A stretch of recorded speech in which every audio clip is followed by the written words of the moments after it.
The Lord be with you. A reading from the Holy Gospel according to Matthew. Jesus said to his disciples, "Do not think that I have come to abolish the law or the prophets. I have not come to abolish, but to fulfill. Amen, I say to you, until heaven and earth pass away, not the smallest letter or the smallest part of a letter will pass from the law until all things have taken place. Therefore, whoever breaks one of the least of these commandments and teaches others to do so will be called least in the kingdom of heaven.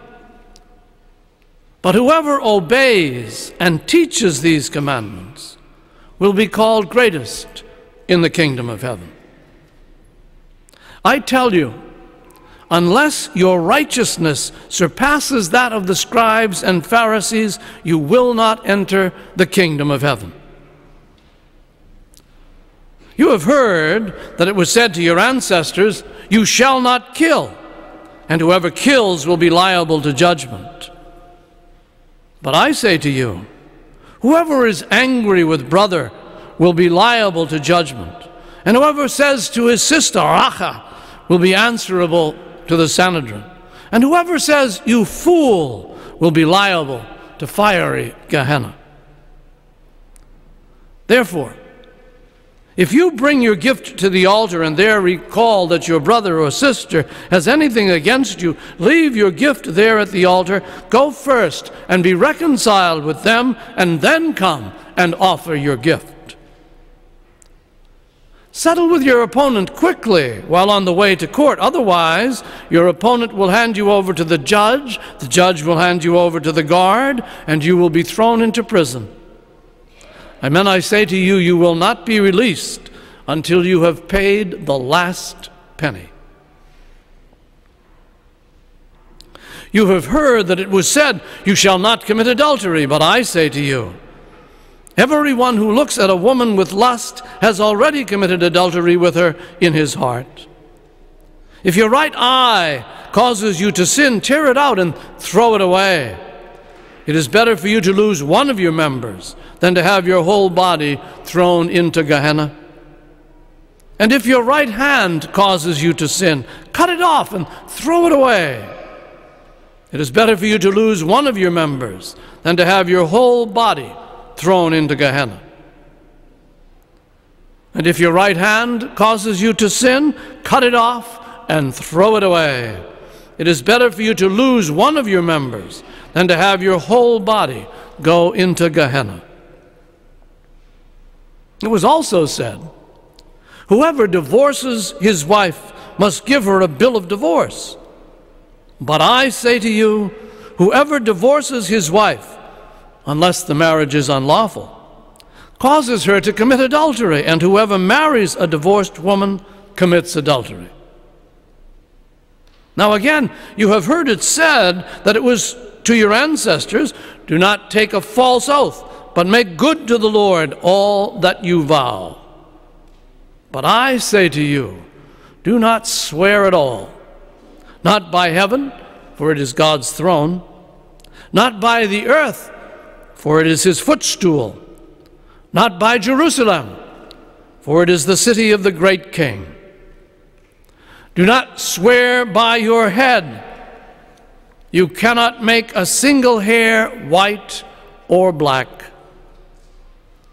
Let your yes mean yes, and your no mean no. Anything more is from the evil one.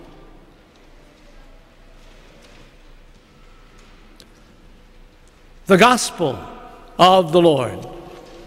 Praise to you, Lord Jesus Christ.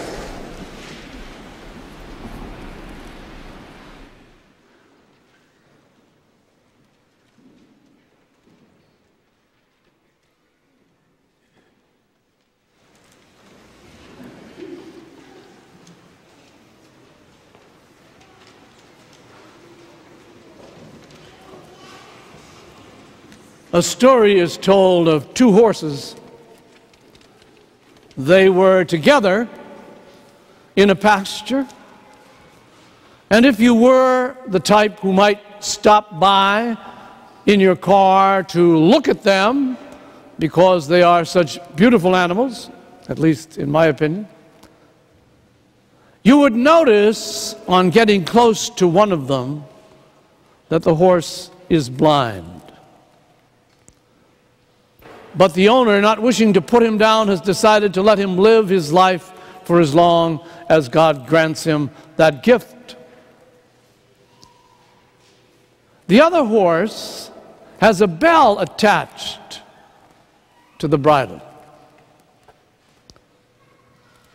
And as that horse moves around in the pasture, that bell is a signal to the blind horse that wherever the second horse is pretty well regarded as a safe place.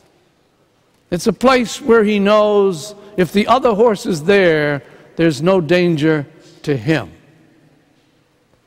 And when they go to the barn in the evening, the horse with the bell always goes first. And if you watch carefully, you will notice the blind horse coming behind, and every so often, the belled horse will look behind to make sure that his blind friend is with him. And the belled horse leads the blind horse into the safety of the barn. Those animals do these things instinctively. They do not have a heart and a mind that makes it possible for them to understand what they are doing. But they have a friendship with one another. They have a covenant bound in their, if you want to say it that way, their horseness. They are bound together by their common gifts and afflictions. Well, Jesus speaks to us today at the Sermon on the Mount and reminds us that we too have gifts and afflictions, but the difference is that we are not horses, we are human beings, and we can reason to and understand what it is that Jesus is calling us to. And what Jesus is calling us to is to be sure that when we look at the law and the prophets, we are not thinking about how we will keep the law, but how we will join ourselves into the Spirit of God. Because that is really and truly what makes us different from all the other creatures in the world. We can indeed understand and reason to the fact that what the good Lord asks us to do is to bring ourselves to a deeper understanding of the Spirit of God in our lives.